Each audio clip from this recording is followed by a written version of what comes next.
Hi y'all, it's Ginger with Ginger Snap Thrifting. Well, I have got some great things to show y'all today, but I didn't necessarily thrift these. One of the wonderful things about doing what I do is that sometimes friends or relatives call and say, hey, can you use this? Would you like to have this? I came across this and thought of you. Or, maybe they're having a yard sale and they let me come pick first. So, and then I also look at auctions. So I've got a few things here from auction, some things that were gifted or that I purchased from people I know, and we'll just get right into it.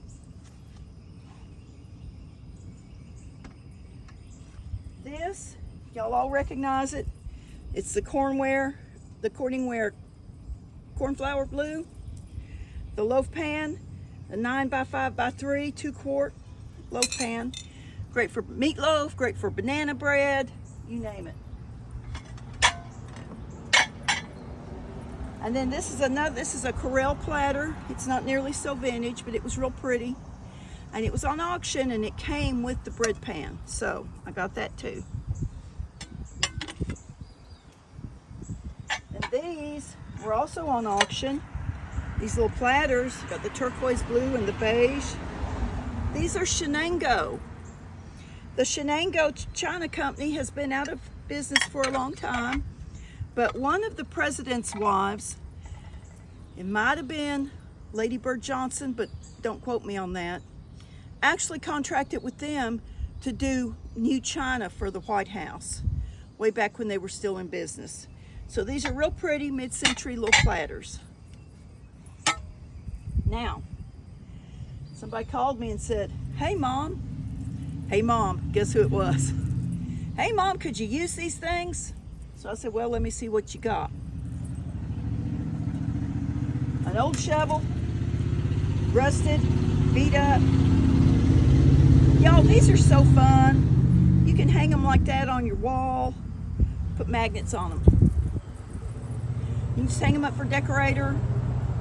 You can paint them, paint a little Christmas vignette on it and put it outside.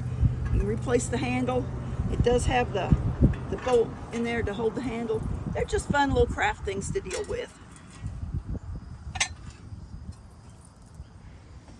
Then this is heavy, y'all. This is a hand-hewn bread bowl. It's got, looks like some Indian art in it.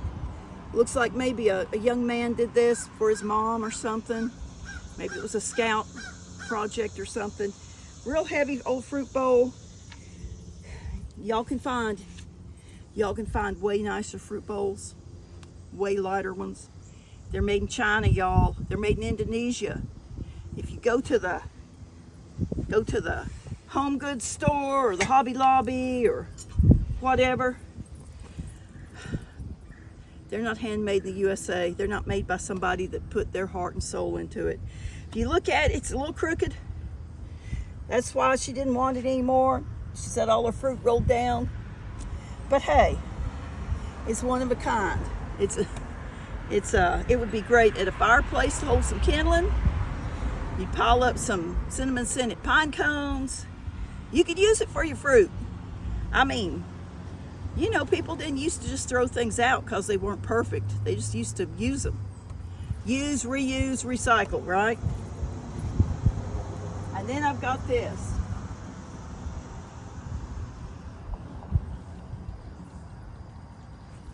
This is an old pendulum wall clock. I don't think it's vintage.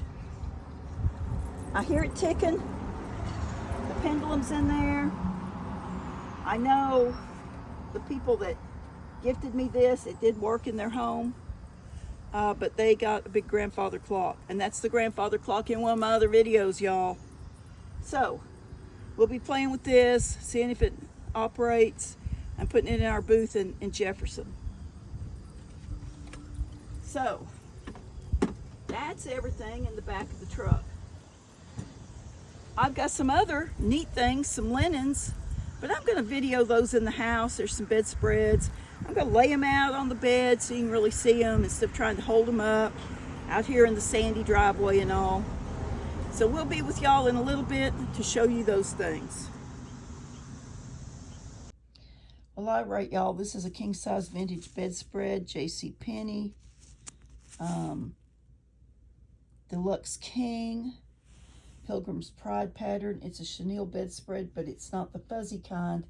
It's the kind with the little knots, the little candle wicking. You can see it's got real pretty fringe on it. It is not in the best of shape. I have not opened it up all the way, but already I see it's got some holes here.